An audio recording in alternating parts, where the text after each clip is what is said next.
Hi everyone, it's Jody Steverman, and we are going to talk about time management. And I have some great tips and tricks that I've learned along the way to really help this not feel overwhelming and to effectively use my time. And I'm going to share those with you.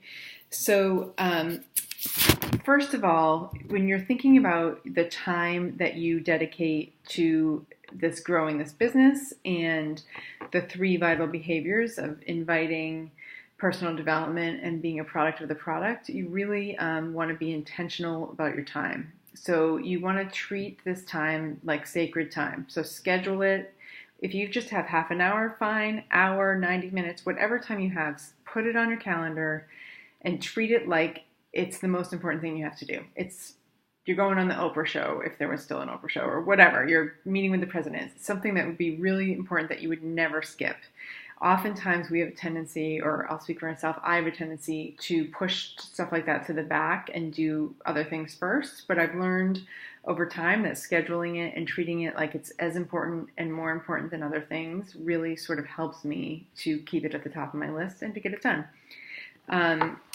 If you can, during this time that you're spending on your business, turn your phone off on airplane mode, on silent.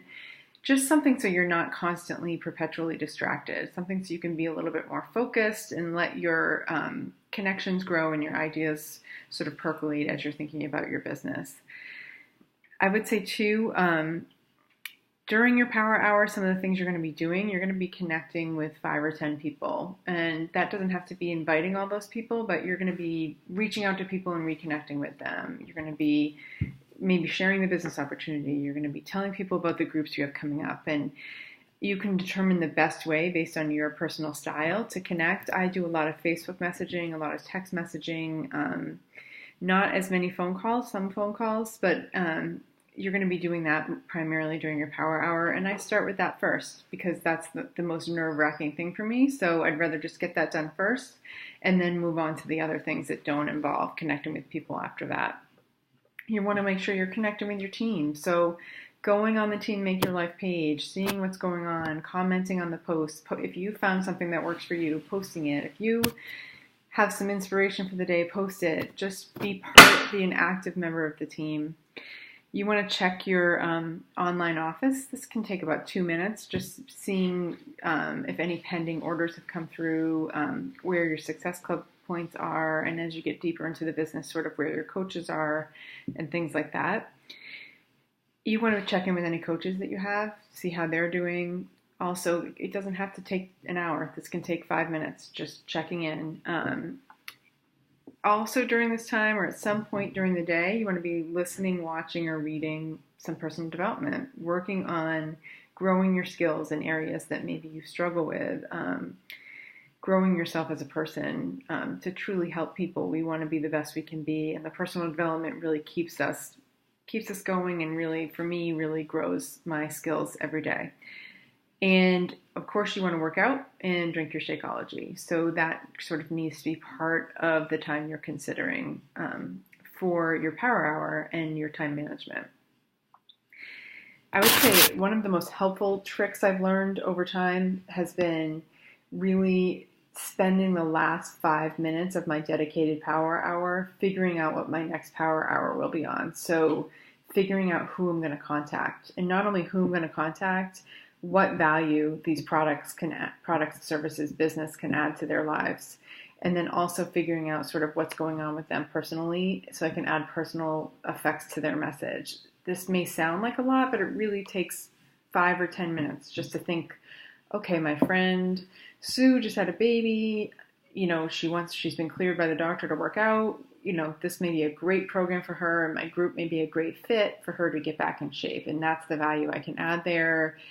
And then go on our Facebook page. Oh my goodness, the baby just rolled over. So you can say that was the cutest video of the baby rolling over. Just something simple. This doesn't have to be complicated, and it doesn't have to take a lot of time, but just doing these simple things really sets you up for success in your time the next day. So now I'm going to talk about, we have the 3 vital behaviors that are the key to this business, and doing them consistently is really what makes a success in this business. And I found some tips for each of these that really work for me. So the first vital behavior, invite, invite, invite.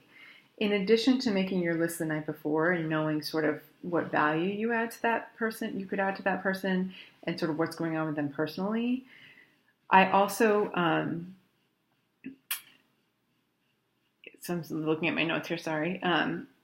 So when I go to write the messages, so I do a lot of Facebook messaging and texting, I open up my notes or I open up Word and I type the messages all at once. So I don't do them one by one. I have my list of people and I type all the messages up and I just blast through them, and it takes way less time.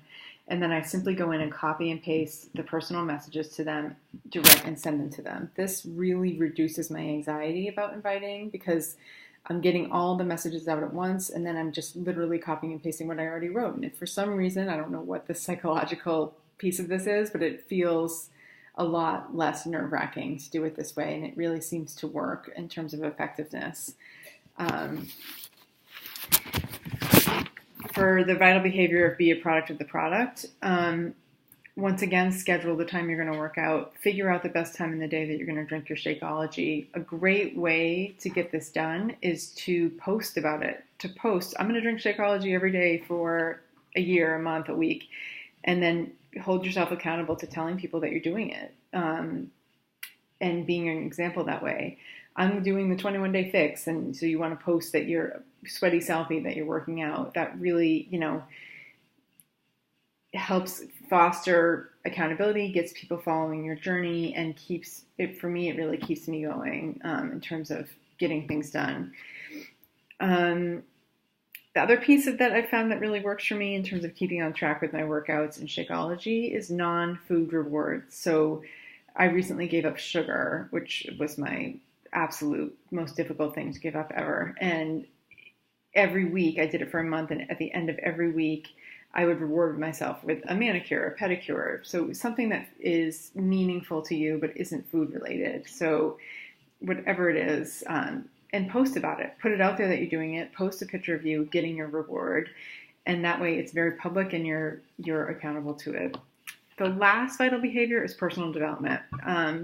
Now, when I first heard about personal development, I have to admit I was a little bit nervous, even though I love personal development, because I was thinking, who has time to sit and read a book all day? I certainly don't. And not only that, I would probably feel a little weird sitting in a chair in the middle of the day reading a book. So what I figured out that works for me and lets me keep up with all the other things in my life that I have to do is listening to books or listening to podcasts or playing videos, but listening to them more than I'm actually sitting still and watching them.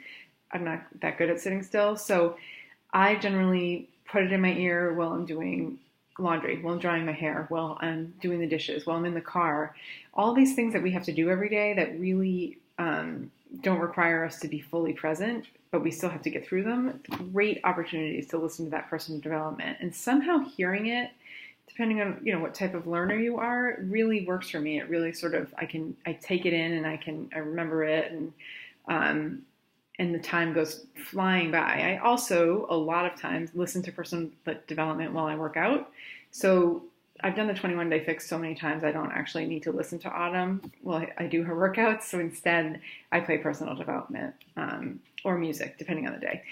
And the other thing you could do with personal development is just commit to read a chapter every morning. Get up 15 minutes earlier and read a chapter every morning of a personal development book around whatever skill it is that you want to work on. And it's a really peaceful and motivating way to start your day, and it doesn't actually take all that much time. So those are my tips and tricks around time management. I kind of flew through those. Like I said, I'm going to share this document that has it all listed out. And feel free to reach out to me anytime with any questions on this. I'm so happy to share, and organization and time management is ridiculously a passion of mine, so love to talk about it anytime. So reach out to me anytime. Good luck, you guys. So proud of you and so happy to have you on the team. Thanks.